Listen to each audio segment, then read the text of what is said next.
Good afternoon, folks. Lauren coming at you from Twin Soul Tarot with some more side commentary because there's just too many important things going on in this world. Today I want to discuss universal basic income and why it's on its way toward us. Now, I have said over and over again as to why universal basic income is going to solve a good percentage of our problems during COVID-19, as well as our problems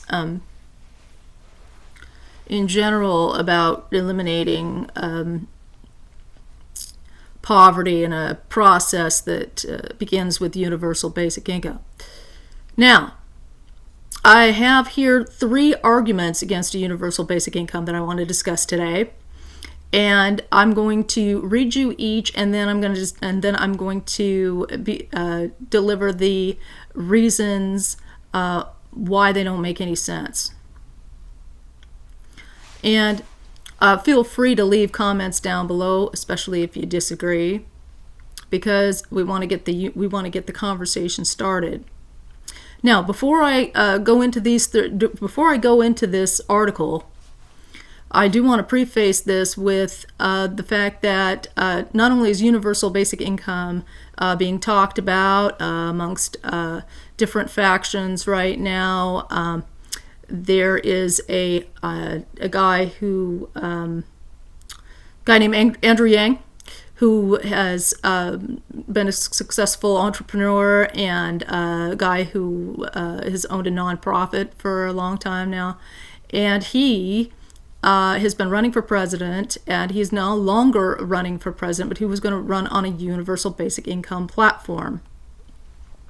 His proposition was to be, which he still stands for and endorses, $1,000 a month for every individual in the United States, 18 and over.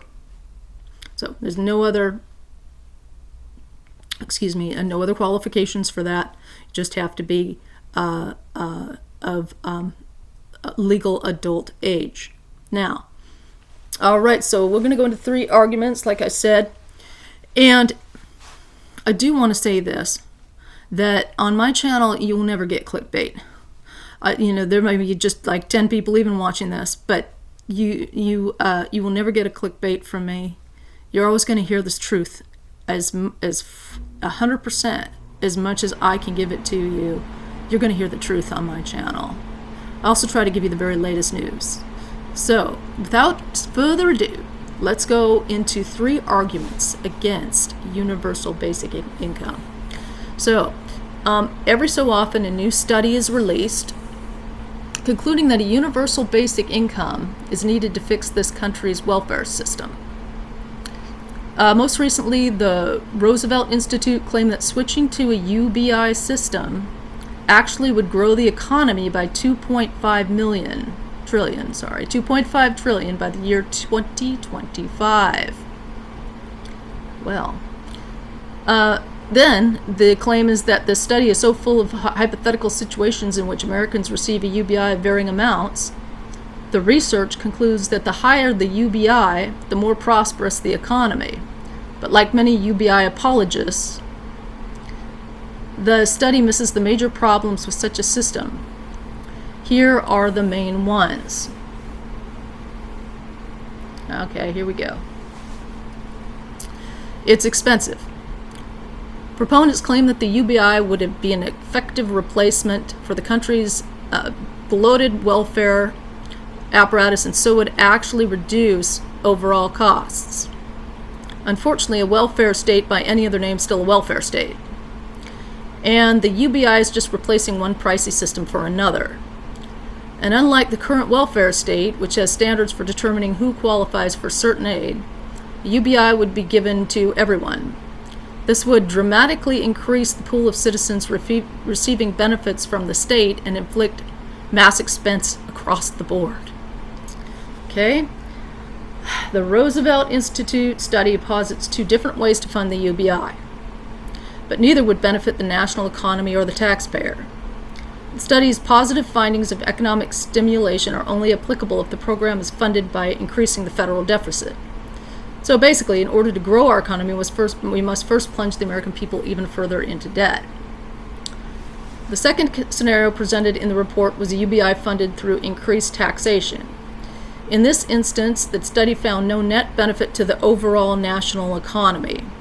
In fact, the report even went so far as to state, when paying for the policy by increasing taxes on households, rather than paying for the policy with debt, the policy is not expansionary.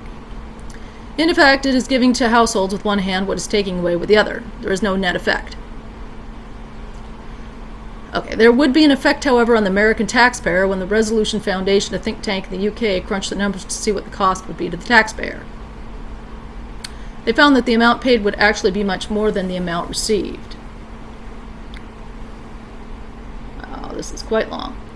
Commenting on the problems with UBI as they related specifically for the UK, Robert Colville writes, from the first pound you earn to the 43,000th pound, you'd pay a combined rate of income tax and national insurance of around 35 to 40%, after which the higher rate of tax would kick in as normal. In other words, to get that 3,692 from the government, you'd pay thousands of pounds more. All right. What this type of proposal really means is that a vast sum of people will be paying more in taxes than they already do. Colville also notes that, in fact, it would represent a transfer of 120 billion of extra taxation into the welfare state, the equivalent of the entire budget of the NHS in England. If this is the case for the UK, it would most certainly be the case for the US. This money has to come from somewhere. It will not appear out of thin air. Unfortunately, as American people would be stuck with the bill for a grandiose UBI system. Well, there's so many fallacies in this, I can't even begin to tell you how incredibly wrong and inaccurate all this information really is. With umpteenth fallacies, I may have to change my program tonight or this afternoon for a little bit and just go over every single fallacy under number one. It's too expensive. All right, first I would like to preface this by telling you that to come right out and say it's expensive, the first thing that I want to tell you here, unrelated to the entire article or only briefly touched upon in the entire article, is that we've spent upwards of, I don't know the exact figures, approximately about 1 trillion to 2 trillion over a 10-year period, to include Desert Storm that my husband served in, I think the Korean War. But anyway, the wars that we have financed and fought over a 10-year period easily costs about half of what generally what a universal basic income's expense cost would be. Now, so just having said that as a general statement, something to think about, let's go over each one of these arguments. First, proponents claim that the UBI would be an effective replacement for the bloated welfare, so it would actually reduce overall costs. Okay, a welfare state by any other name is still a welfare state. Okay, well that's a moot point. There's nothing to do with anything. For one thing, there's welfare in every single state and every single European nation that is considered a not a third world country, or third world nation, I should say. So that goes out the window right there. The UBI is just replacing one pricey system for another. Okay, well, whether it's pricey or not, again, is an overall cost to something compared to the overall benefit of something isn't even being addressed in that statement. So already they are just trying to clickbait and get you to think that all this is expensive and not, and really, when it comes down to it, a waste of time and energy.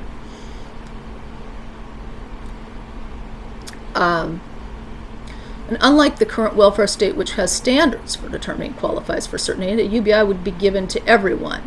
Okay, well, first of all, that hasn't worked too well, now has it? Let's look at this. Let's look at the state of the social welfare state that we live under. Okay, most of the time, people can't actually get food from food stamps. Why? Because there are different amounts in different qualification stipulations to get food stamps in every single state. Now, I'm going to tell you straight up, I was on food stamps in Washington State. Myself and my husband, while working as independent contractors, received $500 a month along with our daughter, who was also working as an independent contractor. And at the time, she was, I think, 20 years old. Okay, so for a family of 3, we received $500 per month. I now live in the state of South Carolina, which is my husband's hometown.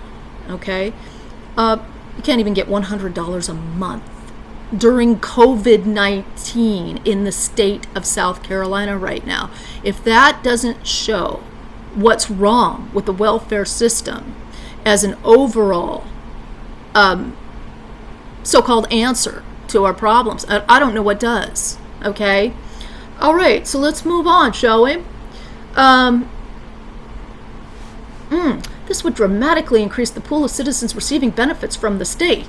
Yeah, that's exactly what we need.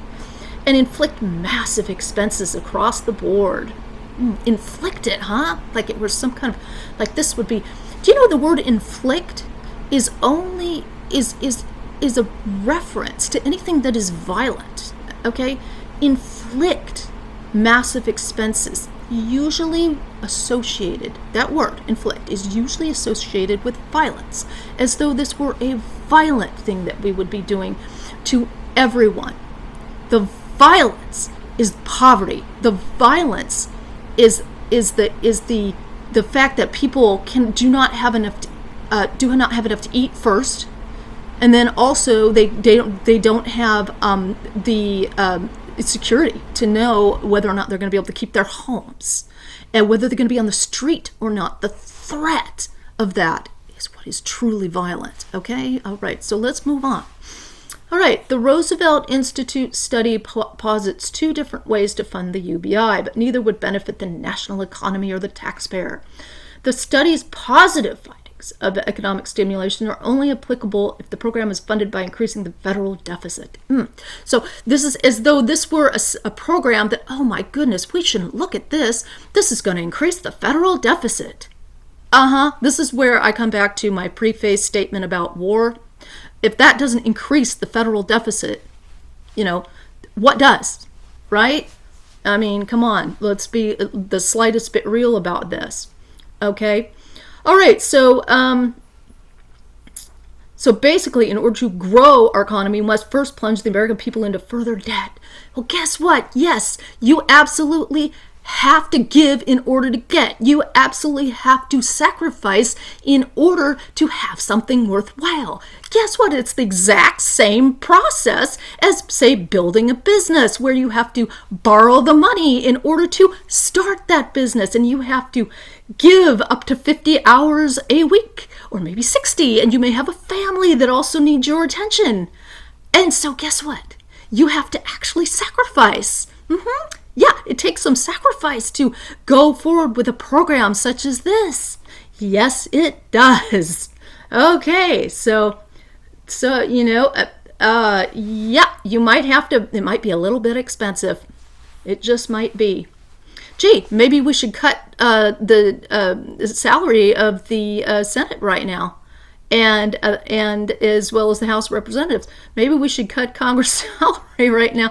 Every one of them getting $174,000 a year, and we cut down that a little bit. It's too expensive. Okay, so let's see. Let's look at that second scenario, shall we? Presented in the report was UBI funded through increased taxation. In this instance, the study found no net benefit to the overall national economy. Okay, let's go over the no benefit to the overall national economy. They know beyond a shadow of a doubt that if people have $1,000 a month in their bank accounts, or on their person, they are going to spend that money on basic needs. They're going to spend it on gas. They're going to spend it on food. They're going to spend it on books for their children. They're going to, if they have, say, private or something like that, if they need books or college or whatever. Anyway, they're going to spend it on the basics. All right? They're going to spend it on basic needs. And those of us who already have jobs or business started or side hustles or whatever we've got going on are going to add to that $1,000 a month with their business, put that together, and they got a higher income. And guess what they're going to do with that higher income? They're going to spend back into the economy. What else were you going to do with it? Money is for spending, is it not? All right, so that's okay. So not only would it be spent back into the economy, but it would reduce and eliminate, and it's already been proven, okay? It's already been proven in the pilot projects that have gone on all around the world, as well as the pilot projects that are going to be coming up in the United States. And that is that it is more expensive to keep people in poverty. It is more expensive for the for people not to have any housing, and for them to be taken care of on the street, and the medical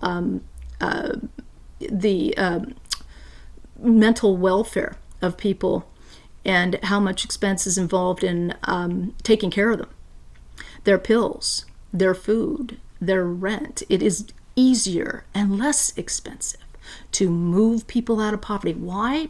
Think about how many people are in poverty. You have got more people in poverty than you absolutely realize. You want to know why? Because those people, when the census takers come around, those people aren't going to be there now, are they? So think about, if there are people on the street right now, we don't know how many people are in poverty. Not only is poverty a shame, poverty does not bring humans, all of us, to our full potential. We have gotten a way to move to our full potential while we're living in poverty. So, tied in with that, okay, hold that thought, tied in with that, the overall mental health of the entire United States is going to be drastically reduced by continuing on with a system that does not adequately address those needs. All right, now if you put people into a situation, guess where domestic violence comes from, okay? Guess where all those fights come from? You think these people are just jerks? Some women, they might come out and say, well, these men, they're just jerks. They've always been jerks. And yeah, men have been a bit jerky throughout the years. To women, there's been a little bit of that. But most of the time, these men aren't just jerks who are trying to have a real relationship with a woman. Most of the time, they're just under immense stress. My husband was a prime example of that. They're just under horrible stress to provide for the family. And listen, it doesn't make any difference how much women make in the relationship. Most of the time, the man just feels like, they got to be the provider because that's just the way they're wired and programmed. All right, so you got all these men who are, consider themselves the head of the household, right? And in that respect, right? And they are they're just struggling. They're just, they just cannot provide for the family. Man, they can't do it. They can't do it. And there are women who still want to stay at home, raise their children to at least school level, to at least kindergarten or so. They can't do it because they don't have that social safety net. Okay, so let's get back to the article. And where did I let me see, where did I leave off now?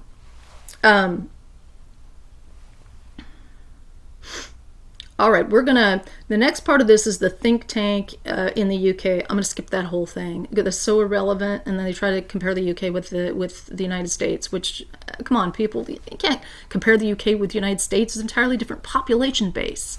Oh, but I just remembered something. Let me get back to my point about the amount of people that we don't even know how many people who are in poverty, who we take care of all the time, instead of growing the economy, instead with the $1,000 a month for everybody, instead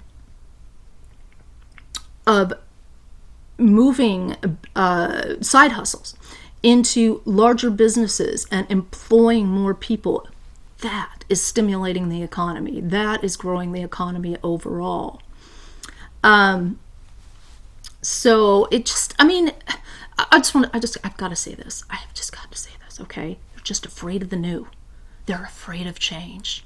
If there's one thing my husband always told me, and that is, he said, things change. It was like the most brilliant thing ever anybody could say. It seems like, not that brilliant to just say things change, right? Okay, we all know things change.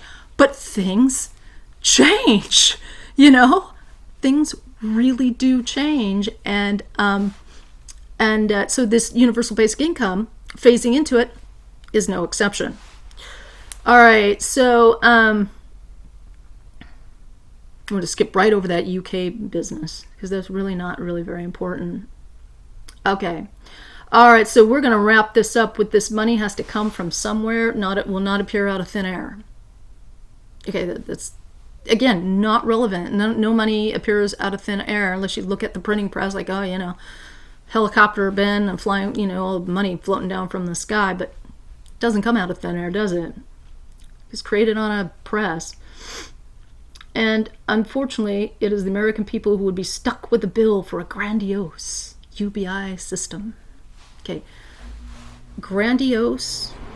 It would be grandiose if it was to benefit just the rich.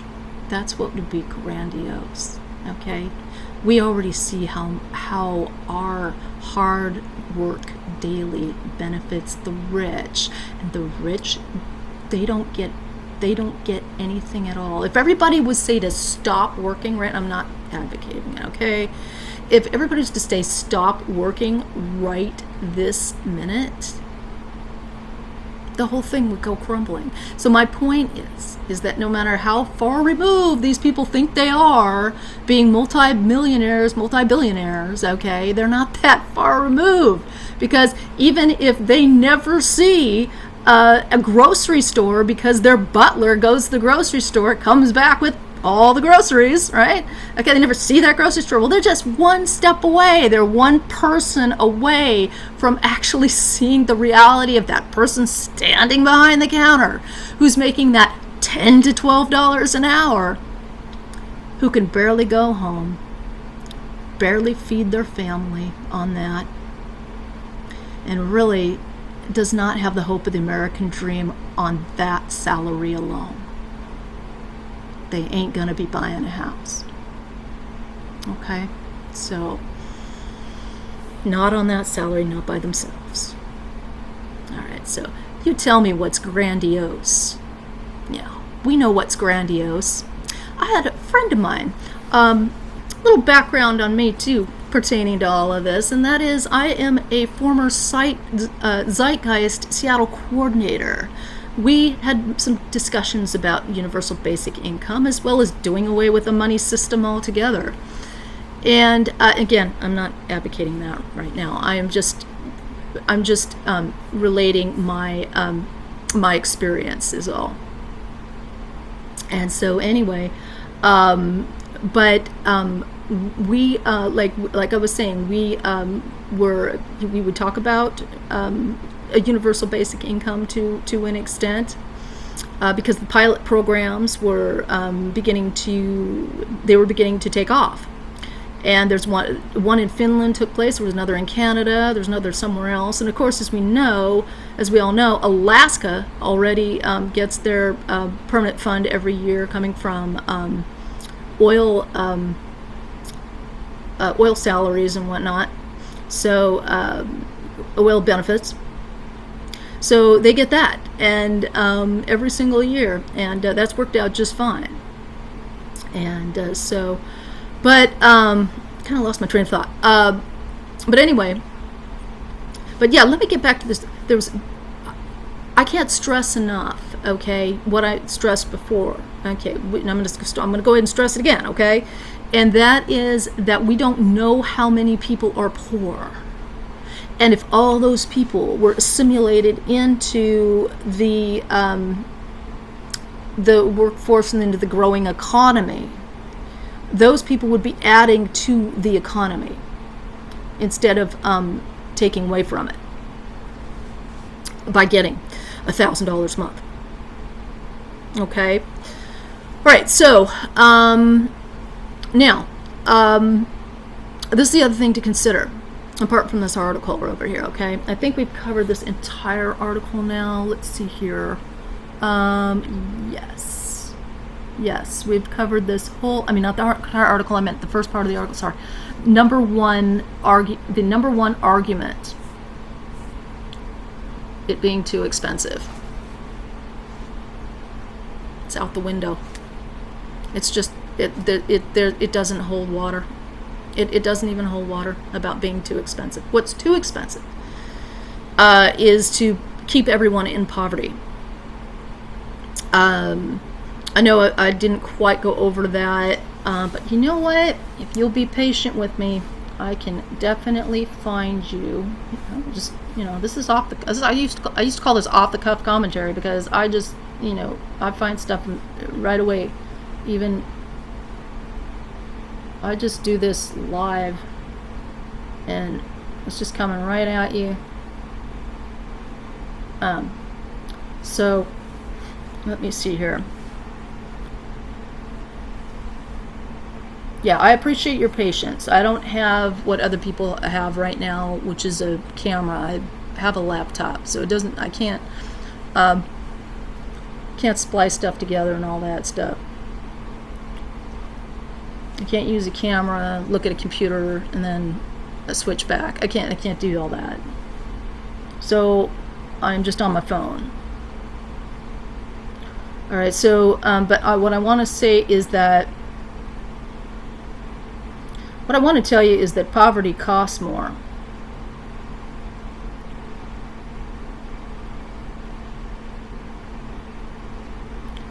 I dare say that poverty costs more than a universal basic income.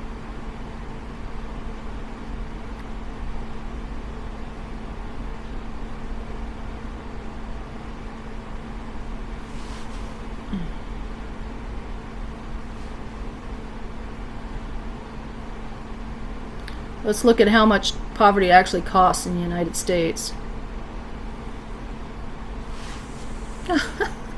Studies find that childhood poverty costs $1.3 trillion a year. That says it all right there. So you figure if universal basic income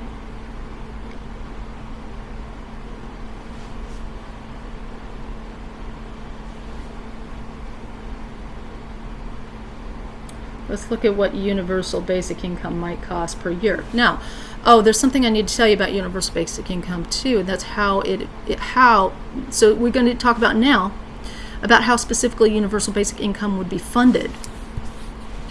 And that is, it would be funded by a value, according what Andrew Yang wants to do is to fund it with a value-added tax. Because let's face it, there's no way we're going to tax the rich. Okay, you're not going to be able to any more than you can right now. You're not going to be able to just say, okay, Mark Zuckerberg and Elon Musk, we're going to go ahead and just tax you, because the super rich, they'll just run from the taxes, and they'll just shelter them offshore and all of that kind of thing. They can evade taxes like there's no tomorrow, and they will. Now, however, Mark Zuckerberg and Elon Musk did say that they do support a universal basic income. So, and made it public. And Mark Zuckerberg specifically made an announcement that he would in fact be proud to pay for for a universal basic income off of his own taxes, but who knows if he's telling the truth, right? All right, so, but either way, it was a good announcement. Let's look at the people who are typically in poverty. I've been on both sides of the fence myself. I have been poor, and I've been well off, and I've been poor. I've been both. So compared to working age adults or senior citizens, children are significantly more likely to live in poverty. How about that? If that isn't tragic, I don't know what is.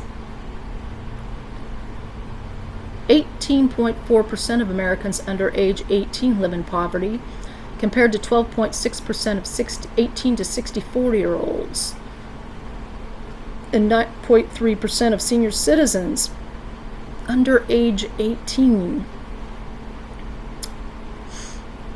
Wow. You get your working adults who are barely scraping by, and then the kids are the ones who suffer.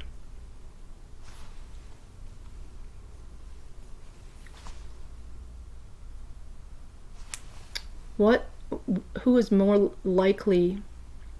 About 40 million people live below the poverty line. Now figure if 40 million people are each given $12,000 a year. How? Don't you think that the cost is worth the benefit? I think I'm probably going to go ahead and leave you with that because I don't want to go on too long. Instead, I'll just leave you with those points to consider. I really hope that you have enjoyed this little bit of commentary from Twin Soul Tarot. I'm a tarot reader, which is more related than people think to all that's going on right now. Sometimes I read the cards and just discuss. I do read the cards, and I looked at them and to determine stimulus, as to whether we're going to get a stimulus check or not. That also appears to be in the works. So we should know in about a week or so about that. And that was just an aside. That's a freebie. So, yes, universal basic income. I have studied this for years, and universal basic income is for the reasons that I've mentioned, and I'll go into a lot more over the next few programs. I do this about once a week. This little commentary that I do about once a week, and I usually joke around, just say I sit on my bed, do it in my bed, my trailer with my bad paint job,